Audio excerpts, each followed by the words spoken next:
Hey folks, this is Bob from BBD. It's all about Zameemi, Hakikat in UP.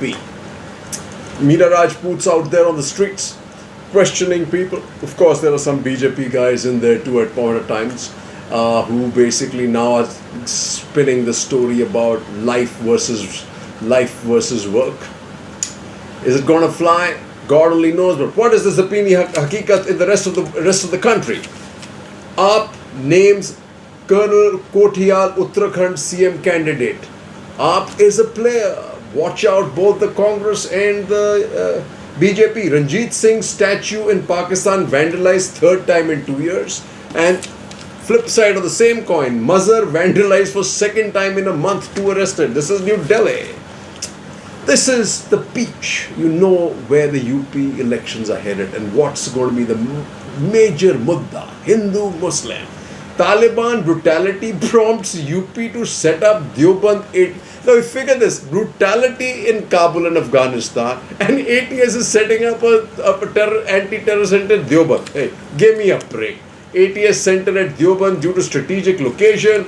UP government's move to open anti-terrorist squad center in Deoband triggers political fight, and it should. Amid Taliban savagery, UP to set up ATS unit in strategic Deoband. Now, this is really funny. And look at what Adyanath does. He really is going down a really pathetic slope. Adyanath calls Mulayam Abba Jan. You got to figure that out. What about this, folks? After recent arrest, agency suspects plan to target Jammu temples. This is going to be a big one. And it'll be a diabolical act just to win UP elections also possible. And here comes the slow burn. Government cites national security, SC issues notice on Pegasus. And what do we say? Pegasus, the center must shed ambiguity. The center is tying itself in knots to evade the central question in this case. Did the government of India procure Pegasus and did it authorize to use it? To suggest that disclosing this will help terrorists isn't a smart argument, for they probably already operate based on assumption that India state has this technology. Oh, go figure. Slow burn. Watch the space. Madam एक बात मैं कहना चाहूँगा, सुनिए, रुक जाओ, सुनो। देखिए मैडम, मैं किसी पार्टी पक्ष से हूँ नहीं, मैं पार्टी का किसी का समर्थन कर नहीं रहा, लेकिन मुझे एक बात बताइए कि कोरोना काल के कारण भर्तियां रुक जाती हैं। जो भर्ती 2016 की रुकी हुई, आप उसे 2020 में गिना रहे हैं कि वो रुक गई, लेकिन 2020 बंगाल चुनाव पूर्ण रूप से होता है और 2020 यहाँ का जो पंचायती चुनाव है वो पूर्ण रूप से होता है। क्या भर्ती महत्वपूर्ण नहीं है? क्या युवा जो 2016 से इंतजार करे बैठा है वो महत्वपूर्ण नहीं है? क्या नेता महत्वपूर्ण है? मैं आपसे पूछूंगी, उन लोगों से भी आपको मिला देती हूँ जो कई समाज सेवी, आप इधर आ जाइए। तो जनता के बीच यही रहते हैं, यही हालात जानते हैं और यही सच्चाई बताएंगे कि क्या कुछ हो रहा है धरातल पर, जमीनी हकीकत क्या है, सरकारें कितना काम कर पाई। जो एक बड़ा चेहरा मुख्यमंत्री के तौर पे देखा जा रहा है, उसका जमीनी स्तर पे कैसी पैठ बनी हुई है योगी आदित्यनाथ की या फिर कह लें बीजेपी की, सत्ता पक्ष की। तो ये बड़ी बात निकल करके आ रही है और भी बहुत सारे तमाम लोग इकट्ठे हो चुके हैं। कैमरा भी घुमाइए, दिखाइए जरा। कहीं ना कहीं क्यूरियोसिटी है कि यूपी में 2022 में क्या कुछ होने वाला है। तो सबसे पहले आप बताइए, अपना नाम बताइए। प्रीति त्यागी नाम है मेरा और जमीनी लेवल पे काम करती हूँ, जमीनी जनता के बीच में रहती हूँ, सारी चीज़ें बहुत करीब से देखती हूँ। और जो चीज़ें निकल के आई हैं, एक तो ये लगा लीजिए कि सरकार ने क्या है। सरकार ने इतनी महंगाई बढ़ा दी है आम जनता के लिए। आज तेल सरसों का 200 रुपए किलो हो रहा है, वो पकौड़ा भी नहीं तल सकती है। अच्छा, ये ठीक है ना, वो पकौड़ा भी नहीं तल सकती है।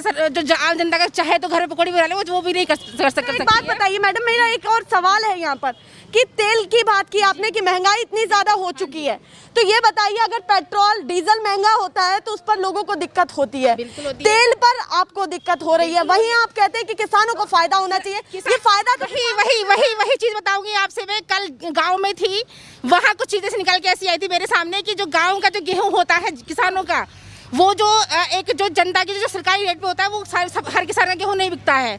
कल मुझसे कुछ लोगों ने पूछा कि मैडम ये बताइए हमें कि क्या ये गले वाला चीजें बंद हो सकती है, नहीं हो सकती है। मैंने कहा क्या हो गया है कि जो आम रेट है वो 1500-1600 रेट आ रखा है, जो सरकारी रेट है वो 1900 रेट है और सबका उसमें आगे जा नहीं रहा है। तो कैसे सरकार का सोच क्या रही है सरकार का? तो मतलब सरकार नहीं मिल पा रहा है। नहीं। यूपी के क्या मुद्दे रहने वाले इस बार? क्या देने वाले? मेरा नाम भावना शर्मा है, मैं पंख हौसलों की उड़ान संस्था की अध्यक्ष हूँ। मैं आपको बताना चाहती हूँ कि सरकार किसी की भी आए यूपी में, सबसे पहले मैं एक लड़की होने के नाते मैं लड़की के अधिकारों की बात करूँगी कि लड़कियों के लिए ऐसे अधिकार होने चाहिए, लड़कियों के लिए ऐसे कानून बनने चाहिए कि जो यूपी में लड़कियों के साथ बलात्कार हो रहा है, आप जैसे देखते हैं कि लड़कियों के साथ बलात्कार करके उनके साथ ऐसे जघन्य अपराध किए जाते हैं जिनको शायद हम बयान नहीं कर सकते हैं। कानून बनाए जाते हैं लेकिन उन कानूनों को सिर्फ बना के छोड़ दिया जाता है, उनको अप्लाई नहीं किया जाता है। वो कानून का डर सामने वाले के अंदर इतना होना चाहिए कि अगर कोई हमारी बेटी की तरफ आंख उठाए तो उससे पहले उसकी आंखें नीची हो जाएं। कहीं कानून भी इस तरीके से रह चुका है कि उस पर कागजी तौर पर रह चुका है, प्रैक्टिकली उस पर कुछ हो ही नहीं रहा है, बिल्कुल कुछ भी नहीं हुआ है। भैया आ जाइए, आप सत्ता पक्ष है तो थोड़ा इधर आ जाइए, विपक्ष के भी लोग इधर आ जाइए। कानून Lots of challenges in the hands of the BJP, hence lots of opportunities for the opposition, especially now what you see what's happening with Nitish Kumar. He's coming out and he's basically, Nitish Kumar ups the ante. The Bihar CM is keeping the BJP guessing. Nitish first NDA ally to support demand for Pegasus probe. Nitish breaks ranks, calls for Pegasus probe. NDA ally Nitish opposes population control laws. Nitish reaffirms demands for caste-based census, urges center to rethink stand. Then educating women helps Nitish on law for population control. Problems that they are having in the Madhya Pradesh. Chauhan, Vijayvargiya, Karmadre hints at shifting BJP dynamics in BJP. After basketball video clips of Pragya dancing goes viral and she keeps claiming that she can't go to the court because she's injured. Then you have Tomar, as the agriculture minister, faces flood hits, fury in MP district, beats retreat.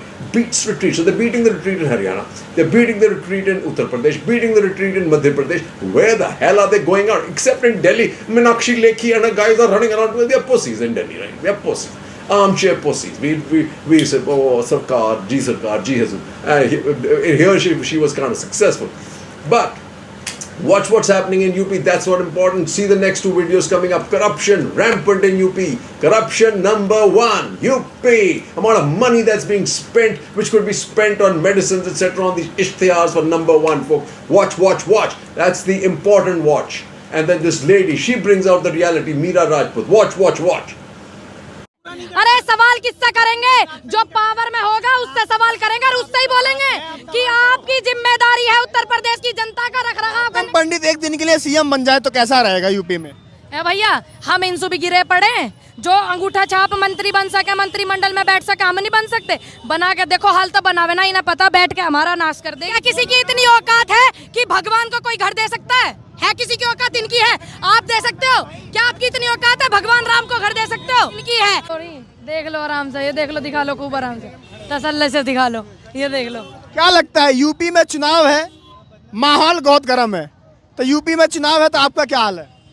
मेरा तो हाल ठीक है और पहले से और ज्यादा ठीक है, क्योंकि यूपी में चुनाव अच्छी बात है, सत्ता परिवर्तन होना चाहिए। चुनाव है, वोट देवे, अपने अपने अधिकार से वोट देवे, सीधी बात बोल रहे हैं, और काम को देख के वोट देवे। कितने लड़कों की नौकरी लगी, कितनी लड़कियों की नौकरी लगी, कोरोना काल में कितने महामारी से मरे, कितनी ऑक्सीजन इन्होंने दिलवाई है और कितने होर्डिंग इन्होंने लगवाए हैं। तो वो होर्डिंग इनके पैसों से लगे हैं या जनता के टैक्स से लगे हैं? और दूसरी बात, आपने एक देखा होगा, अभी समारोह हो रहा था, मीराबाई चानू का समारोह हो रहा, मेरी बहन मेडल लेके आई, बड़ा अच्छा लगा, सैल्यूट उनको दिल से। और जो टोक्यो ओलंपिक में जितने भी लोग हैं, परमात्मा से दुआ करते हैं कि सभी अपना अच्छे से अच्छा देवे परफॉर्मेंस। तो टोक्यो ओलंपिक में जो मेडल लेके आई वो मीराबाई चानू लेके आई हैं, ना कि प्रधानमंत्री जी। मैंने एक देखा सम्मान समारोह हो रहा उनका, तो उसमें लिखा हुआ था कि मोदी जी धन्यवाद मीराबाई चानू को मेडल दिलाने के लिए। तो मैं ये पूछना चाहूँ देश की जनता से भी, मोदी जी से भी, और जो वो सम्मान समारोह कर रहे हैं, क्या मीराबाई चानू जी की कोई मेहनत नहीं? क्या मीराबाई चानू की कोई तप नहीं? क्या मीराबाई चानू के परिवार की कोई मेहनत नहीं? या एक मेडल ऐसी चीज है, ये ऐसे हाथ में करके दे दी मोदी जी ने, तो वो मेडल मीराबाई चानू की मेहनत से आया है या नरेंद्र मोदी जी ने दान में दिया है? पहली बात, उनको इतनी समझ होनी चाहिए जिन्होंने सम्मान समारोह करा। अच्छा, क्या लगता है यूपी चुनाव की राजनीति में तमाम सियासी दलें अपना दावा ठोक रही हैं, पूनम पंडित कहाँ दिख रही हैं यूपी चुनाव में?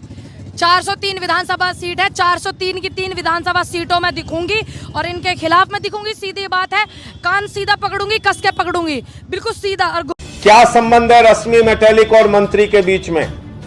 आदित्यनाथ जी के करीबी मंत्री और हजारों करोड़ की सप्लाई, पाइप सप्लाई का ठेका पाने वाली रश्मि मेटेलिक, इनके बीच में क्या संबंध है कि इतनी बड़ी योजना में, एक महत्वाकांक्षी योजना है भारत सरकार की, बुंदेलखंड आदि के इलाके में जहां लोग 4-4, 5-5 किलोमीटर पानी भरने के लिए जाते हैं, जहां एक एक बूंद पानी के लिए लोग तरस जाते हैं, वहां आप इतना बड़ा भ्रष्टाचार कर रहे हैं। न्यायालय भी जाऊंगा, लेकिन ये लोगों के घरों में पहुंचाने वाले पानी के मामले में जो चोरी करने का काम सरकार कर रही है, इन लोगों को बख्शूंगा नहीं, इनके खिलाफ कार्रवाई करवा के ही मानूंगा।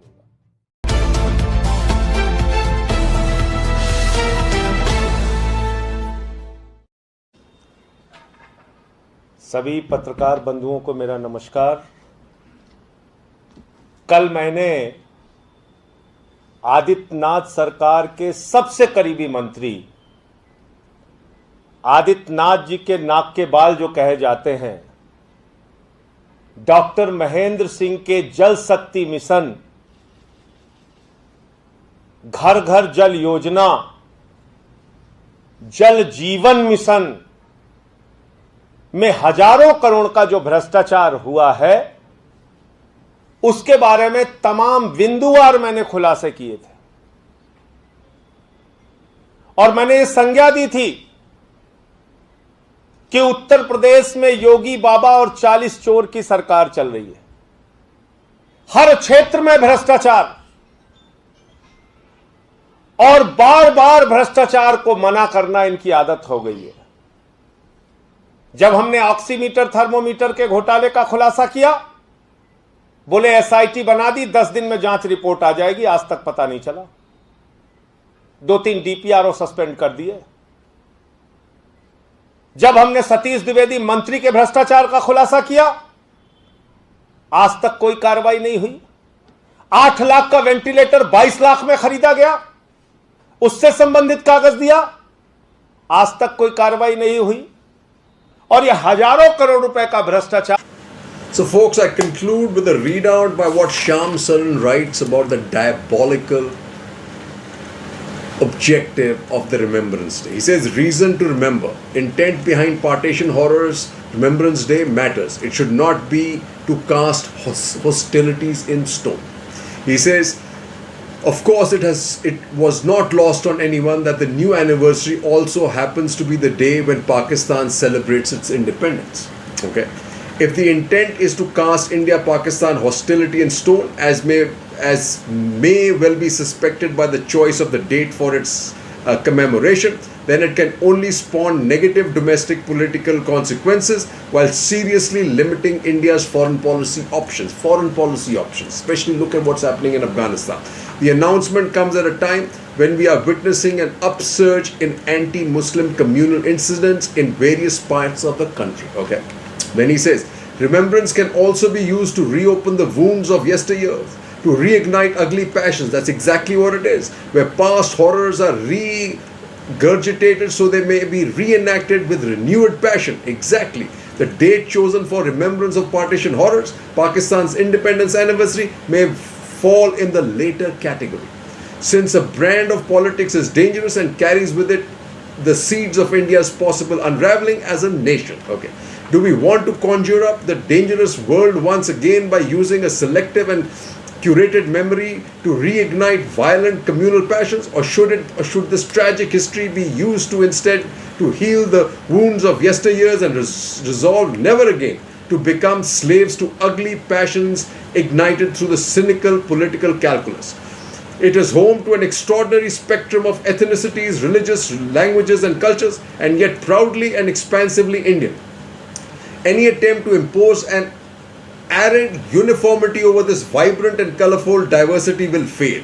Worse, it may unravel a national fabric whose myriad strands celebrate a complex tapestry which is the legacy of an extraordinary mingling of races, faiths, philosophies without compare in the world. The partition of India in 47 is a warning of what can happen when the politics of exclusion overwhelms the culture of inclusion. There are many partitions waiting to happen if we as a people do not derive the right lessons from 1947 and recognize the ugly scars that it has left in its wake. At the moment, we are focused on the dangers of communal passions. Other fault lines are simmering under the surface. These relate to caste divisions, regional linguistic identities, and economic and social inequalities.